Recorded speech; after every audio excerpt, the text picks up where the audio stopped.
బీసీలను మోసం చేయడం కాంగ్రెస్ పార్టీ 78 ఏళ్ల నుండి చేస్తున్న నిర్వాహకమేనని, ఇదేం కొత్త కాదని బీసీ కులాల ఉద్యమ పోరాట సంఘం కరీంనగర్ జోన్ కన్వీనర్ లక్ష్మణ్ అన్నారు. మండల కేంద్రంలో మంగళవారం మీడియాతో మాట్లాడారు. 60 ఏళ్ల కాంగ్రెస్ పాలన దేశంలోని మెజార్టీ బీసీ కులాల వారిని రాజకీయంగా, ఆర్థికంగా, సాంఘికంగా ఎదగకుండా చేసిన దుయ్యబట్టారు. ఇటీవల తెలంగాణలో బీసీ ఉద్యమం తీవ్రతరమైన సందర్భంలో కామారెడ్డిలో జరిగిన సభలో బీసీలకు 42% రిజర్వేషన్ కల్పిస్తామని ప్రకటించిన అధికారంలోకి వచ్చిన తర్వాత ఆ ఊసే మరిచిపోయిందని, స్థానిక సంస్థల ఎన్నికలను పాత పద్ధతిలోనే రిజర్వేషన్ నిర్వహించడానికి సిద్ధపడిందన్న రాహుల్ గాంధీ దేశమంతటా role model Telangana BC reservation అనుకుంటూ ఉపన్యాసాలు ఇచ్చారు. కానీ ఇప్పుడు నోరు మీద తెరపడం లేదన్నారు.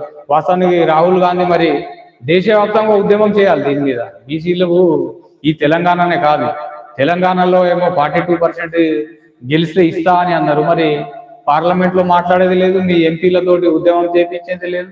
మరి కాంగ్రెస్ ఇది నాటకమా లేకుంటే చిత్తశుద్ధితోటి వ్యవహరిస్తున్నారా? కానీ ఇప్పుడు నోరు తెరవడం లేదు. షెడ్యూల్ 9లో చేర్చితేనే రిజర్వేషన్ సాధ్యమవుతాయని తెలిసినప్పటికీ ఆ దిశగా ప్రయత్నం జరగలేదన్నారు.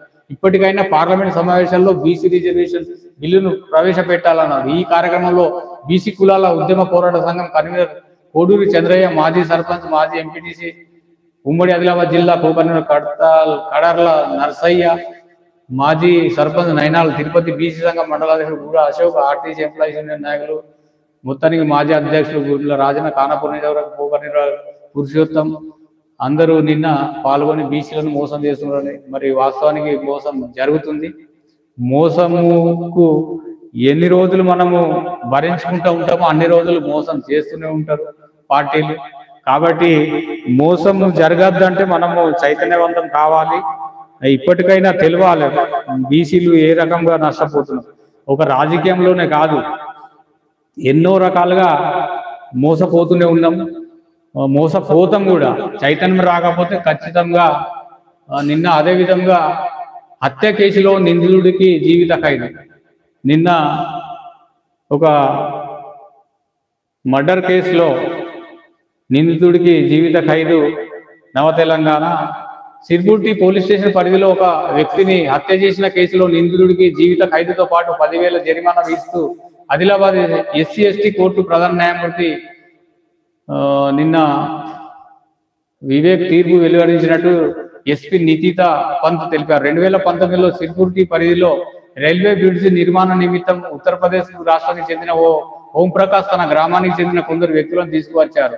పనిచేస్తూ 4 నెలలుగా గడవగా ఓం ప్రకాష్ మధ్య విభేదాలు ఓం ప్రకాష్ అక్కడే ఉన్న కత్తితో బిర్జును ఛాతీపై మొత్తానికి సాయంతో బిర్జును ఆసుపత్రికి తీసుకెళ్లగా నిన్న మర్డర్ కేసులో శిక్ష పడ్డది.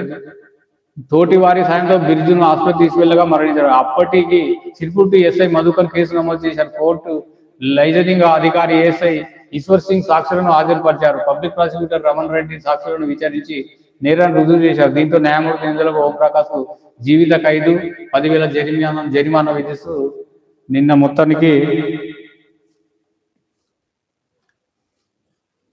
అదేవిధంగా నిన్న మర్డర్ కేసులో 10 సంవత్సరాలు, అదేవిధంగా మహిళను అక్రమ రవాణా చేసిన కేసులో నిందితుడికి 10 సంవత్సరాలు జైలుతో పాటు 3 నిందితులకు 5 సంవత్సరాలు జైలు శిక్ష విధిస్తూ SC/ST ప్రత్యేక కోర్టు తీర్పు ఇచ్చిందని నీతికా పంత్ SP తెలిపారు. జిల్లాలోని తిర్యాని పోలీస్ స్టేషన్ పరిధిలో ఒక మహిళను అక్రమ రవాణా కేసులో 4 నిందితులలో ఒకరికి 10 సంవత్సరాలు జైలు శిక్ష, 10,000, ముగ్గురికి 5 సంవత్సరాలు జైలు శిక్షతో పాటు 5,000 జరిమానా విధిస్తూ ఆదిలాబాద్ SC/ST కోర్టు ప్రధాన న్యాయమూర్తి వివేక్ తీర్పు వెలువరించారు. గౌరుబాయి వెంకటి హరిదాస్ కానిస్టేబుల్ మహిళను పని ఇస్తామని మాయమాటలు తెలిపి మధ్యప్రదేశ్లోని లాలాగిరి గోస్వామి అనే వ్యక్తి వద్దకు తీసుకువెళ్లి బాధితురాలిని 1,30,000కు విక్రయించారు. బాధితురాలి తల్లి ఫిర్యాదు మేరకు తిర్యాని పోలీస్ స్టేషన్ లో కేసు నమోదు చేశారు. లాలాగిరి గోస్వామి బాధితురాలిని పలుమార్లు అత్యాచారం చేసి వ్యవసాయ పొలంలో పనులు చేయించుకుంటూ ఉండగా ఎవరు లేని సమయంలో బాధితురాలు తిరిగి తన ఇంటికి వచ్చింది. అక్యూజ్ నెంబర్ 1, 2, 3లకు 5 సంవత్సరాలు జైలు శిక్ష, 5,000 రూపాయలు.